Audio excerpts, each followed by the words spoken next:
special, special, special, special.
I recorded the whole album in England, in London, and this album, compared to the others, you know, I got to start and finish myself, I guess. I got to make those decisions. I got to you know, be fully responsible. And it was something that I needed to do after the first 3 albums, which, you know, after working with so many different producers and different... You know it's hard enough to be without. I'll leave it up to you. What should I say? How was the work organized? Like you did the writing first, or you were... No, it was nothing. All at the same time? Yeah, it was all happening at the same time, really. Nothing was organized. I guess that was the difference with this record. It was, nothing was kind of preset, really worked out. It just kind of happened day to day. And however we felt from that day to day, yeah, it was a lot of work. But there's just that feeling of, you know, not having that pressure, that added pressure. In a sense, you take on another pressure because you have the responsibility, but that's when you're doing something you want to do and you feel something and you make those decisions, then you do it spontaneously, or one tries to do it spontaneously anyway, how you're feeling at that moment. But not to say you don't change your mind a week later. And I had the chance to do that, so we had we had room to play and experiment, and you know, I'm very thankful for the record company to have allowed me and supported me on exactly what I wanted to do and let me get on with it, really. That's what happened. There'll be tomorrow. You're not the only one I care about. Well, once we decided that's what we were doing, then it was a question of just getting down to it. And with the 4 guys that I'd used on and off, working on the other records. That's your usual thing, right? Well, they hadn't been usual previous, but they were people that I had worked with from the very beginning, from the earliest demos. Mike Paxman and Paul Muggleton, who produced Promise Myself. And they produced all my earliest demos and some of the tracks on the early albums, and Toby Anderson and Kadir Gire, who worked a great part of the last album, Move Until We Fly. While working on the record, did you take your time like to survey the music scene, the evolution of the scene? Did anything particularly struck you?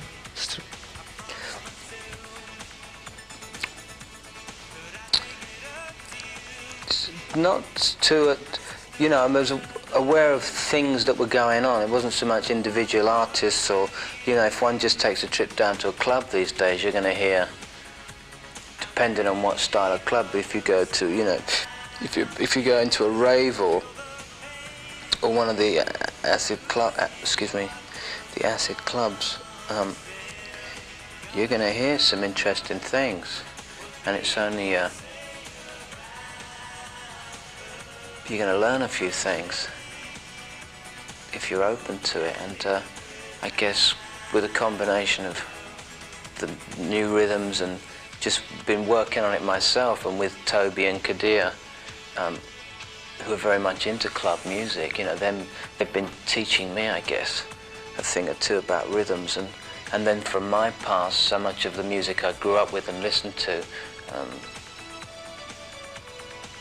reintroducing it in my own way. But you know, for me, melodies, that's my strongest, if you like, that's my strongest, my forte. I guess if there was one thing that I could say, you know, is melody. So I'm always thinking and singing melodies. I'm not thinking too much about rhythms. That's Toby's department. And with the combination, you know, you just try and come up with, you know, with something that's hopefully quite fresh and, you know. Now I'm going to touch a subject that you probably had to answer to like a million times, which is the legendary Levi's commercial, if you don't mind. I would like to know if you received any strange or obscene proposals to be on commercial after that.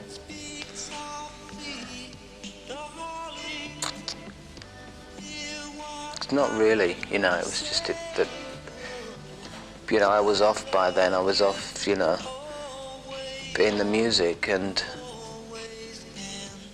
I know things came along, but really, you know, that was then, and you know, this is now. It really is, you know. Never took it seriously again. No, you know, it just happened. It wasn't a great.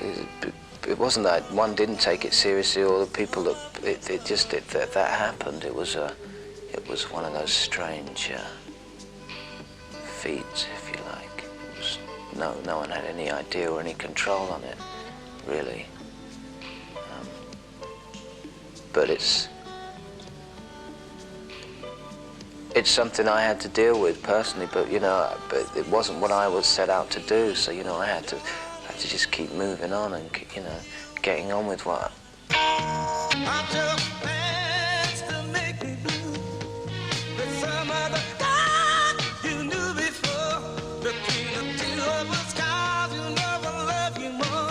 But anyway, what's your stand about music being used in commercial, like popular songs that a lot of fans are almost devoted to, being used for shoes or jeans or medicines? You know, it's a way of it's just the way the world's going. It's, you know, a popular tune again, a melody. It shows how important a melody is. It can send. You can sell anything on a melody, and it's just. But you know, there's so much. Each to their own, you know. I don't really have any definite, or even if I haven't really given it that much thought, to be honest.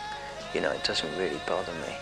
I mean, a lot of people get upset the fact that Beatle tracks have been used on Nike or trainers or whatever, but so what? You know, what's it? It's just music, you know. Let's not, everybody gets so precious about it, and personal about it, and the fact is that, you know, kids wear shoes and kids listen to music, and the two kind of go, it all goes a bit hand in hand anyways. People take it all far too seriously. There's so much other shit going on in the world that's got, you know, far more important than worrying about whether one song's been used on a commercial or not. Just, you know. Before you mentioned the different process in the making of whatever, your latest album. What about differences in styles and influences for this latter album you put out? Well, you know, as time's gone on, and as you know, I've got more built up my confidence, I guess, with writing and singing and the sound of things, the sound of my music. I guess more and more the influences become clearer. What I'm about and who I can relate to, and you know, many people I've been influenced from in the past and have adapted and tried things out, and some things have worked and some things haven't, and some areas aren't as comfortable as others, but it takes time to, you know, to find this out. Just developing, you know, researching and developing and working on oneself. And the new album I feel more comfortable with than anything I've done, really, because I've been allowed, I've had the time to, you know, have some kind of understanding with myself and with people that I've been influenced, to be able to see why I'm influenced and why it works for me. Rhythms and, you know, sounds and instrumentation and things from the past, I guess, which are pretty obvious, but you know, it's only natural that one gets inspiration from the past. There's so much of it.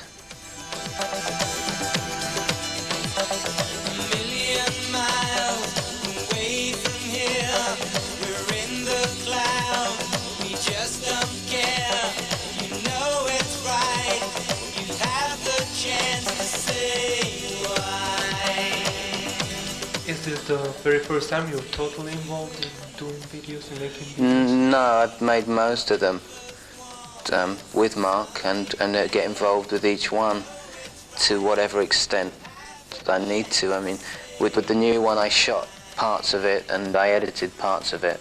And Mark and my brother, Barry, kind of, then it took the main bulk of it.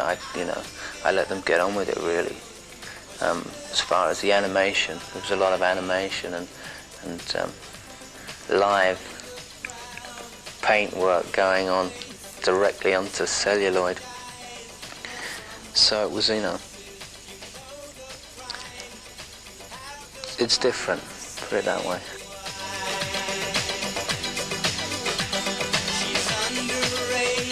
She's underrated, so overpaid, so overstated. You know it's wrong, you have the right to say why. You're not the only one I care about. You know it's hard enough to be without. I'll leave it up to you. Or should I say why? You're not the only one I care about. You know it's hard enough to be without. Well, once again I worked with Mark LeBon, who I've shot most of my videos with. He's one of my oldest mates from London, and with my brother, we just worked a whole series of ideas into this one video. I guess it's a bit like a scrapbook, if you like, of film and, you know, different techniques and different ideas that we hadn't tried before with Super 8 and with High 8 and with 35mm and with paint.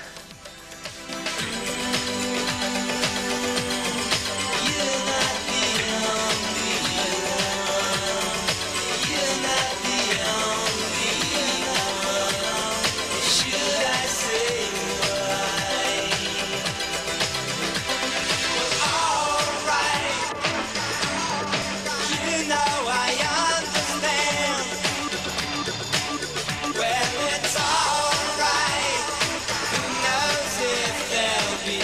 tomorrow.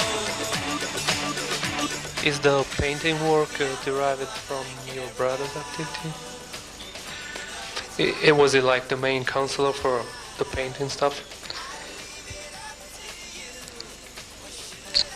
Yeah, not just the painting, you know, kind of overall I'd like to give him that freedom to you know, to work. Not that it's something that he works in often in that medium and on the kind of commercial level, but he does with me, and he enjoys it, I guess, within using me as an image within his work. He can feel free to still, you know, mash it up as one. Do you paint? Yeah, I paint as well, so but I kind of keep that separate from the public eye. Yeah, from the public, and just, you know, it's just nice having, you know, I'm lucky that I've got my brother. I can have his input and let him, you know, I have more than enough to be getting on with in terms of the music, but it's just great to work in a team like that and have your friends and people that care and are trying to, who are excited by working, you know, and you know, trying to create something, trying to do something for the sake of doing it, you know, and you know, we are, you know, we're very lucky in that sense that we are allowed to run wild a little bit, and you know, it doesn't always fit in with the pattern or the flow of whatever else is going on at the time, but I mean, I need to do that, and they also need to, and we're just fortunate we can get away with it. Okay, let's finish the interview with your solo plans now. Are you planning to tour to support the new record? Yeah, I hope to go on tour by the end of summer. So really, you know, I'm just working now on continuing on the promotion and the press and TVs, and then start rehearsing in the middle of summer. Do you have a band already? I have the members that played with me before in 1990 when I came to Italy, and I have some new members I'd like to try out. So, you know, I have players available, and you know, with this album, a lot of it was played live and worked live in the studio. So it's not going to be too difficult, actually, for me to get that across. It's just time, really. It's a matter of time. So, you know, I just take one thing at a time.